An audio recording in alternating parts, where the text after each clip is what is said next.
आजमगढ़ जिले में एक ऐसी शख्सियत को आखिरी विदाई दी गई जिनके जाने से समाज सेवा का एक युग खत्म हो गया। समाजवादी पार्टी के पूर्व राष्ट्रीय महासचिव और प्रसिद्ध समाजसेवी हाफिज इल्तिफात अब हमारे बीच नहीं रहे। कहा जाता है कि रहने को सदा दहर में आता नहीं कोई, तुम जैसे गए ऐसे भी जाता नहीं कोई। जी हाँ, समाज सेवा, इंसानियत और दरियादिली का नाम हाफिज इल्तिफात था, जिन्हें लोग मोहम्मद से हाफिज चाचा कहा करते थे।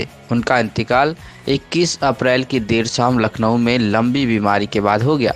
जैसे ही उनके इंतकाल की खबर फैली, आजमगढ़ से लेकर लखनऊ और मुंबई तक शोक की लहर दौड़ गई। जिसे भी यह खबर मिली वह उनके आखिरी दीदार के लिए दौड़ा चला आया। मंगलवार को आजमगढ़ के उनके पैतृक गांव विशहम में हजारों लोगों की मौजूदगी में गमहीन माहौल में उन्हें सुपुर्दे खाक किया गया। जनाजे की नमाज मुफ्ती लईक अहमद ने पढ़ाई। वहीं 88 साल की उम्र में हाफिज इल्तिफात ने एक ऐसा जीवन जिया जो दूसरों के लिए मिसाल बन गया। समाजवादी पार्टी के संस्थापक मुलायम सिंह यादव से करीबी होने के चलते उन्हें पार्टी का राष्ट्रीय महासचिव बनाया गया था, लेकिन उनके संबंध बस सपा तक ही सीमित नहीं थे। मायावती से लेकर बाला साहेब ठाकरे तक उनकी पहुंच और इज्जत थी।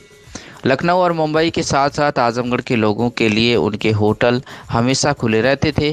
कई बार तो निःशुल्क रहने की व्यवस्था भी की जाती थी। धार्मिक संस्थाओं और जरूरतमंदों की मदद के लिए उन्होंने कभी कदम पीछे नहीं खींचा। शायद यही वजह है कि चिलचिलाती धूप में भी हजारों लोगों ने नम आंखों से उन्हें आखिरी विदाई दी। उनके जनाजे में सपा विधायक अबू आसिम आजमी विशेष रूप से मुंबई से पहुंचे थे।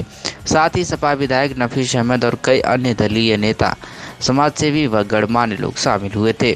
हाफिज इल्तिफात अपने पीछे दो बेटे नदीम अहमद उर्फ अच्छू और शमीम अहमद के साथ ही 4 बेटियों का भरा पूरा परिवार छोड़ गए। क्या कुछ कहना है जनाजे में शामिल हुए सपा विधायक अबू आसिम आजमी का, आप सुनिए।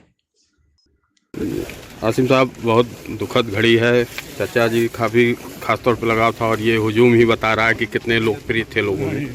आप मुंबई से आए हैं, कैसे दुख व्यक्त करें? चाचा मेरे नहीं, बल्कि मैं समझता हूँ कि पूरी कम्युनिटी के जो लोग भी वहाँ पहुँच जाए उनके सरपरस्त थे। लोगों को मदद करना, बंद मुट्ठी सबको देना, और उनके पास कोई पहुँच जाए, एक आदमी से लेकर 100 आदमी तक पहुँच जाए, किसी वक्त भी अपने हाथों से खाना खिलाना, लोगों को काम दिलवाना, बम्बई हो, आजमगढ़ हो, लखनऊ हो, जहाँ भी कोई पहुँच गया चाचा के पास, चाचा ने हर आदमी को खुश किया। और जो आदमी एक बार मिल गया ना, तो उनका समझिए कि फ़ैन हो गया।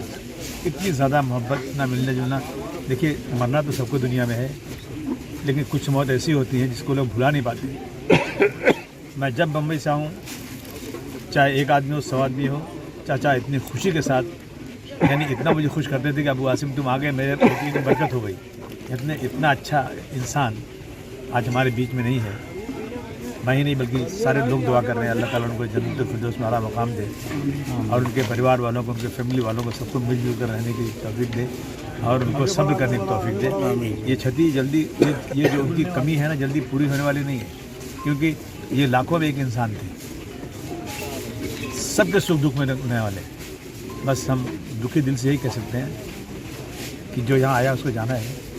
जब रसूलुल्लाह सल्लल्लाहु अलैहि वसल्लम दुनिया में नहीं रहे तो और इंसान की क्या हैसियत है। बस उनके लिए दुआई कर सकते हैं, और उनके परिवार वाले इंशाअल्लाह उनकी जो चीज़ें जिस लाइन पे चलते थे वो उसको पूरा करेंगे। इंशाअल्लाह उनका नाम रोशन करेंगे, ये उम्मीद मुझे है। ठीक सर, शुक्रिया।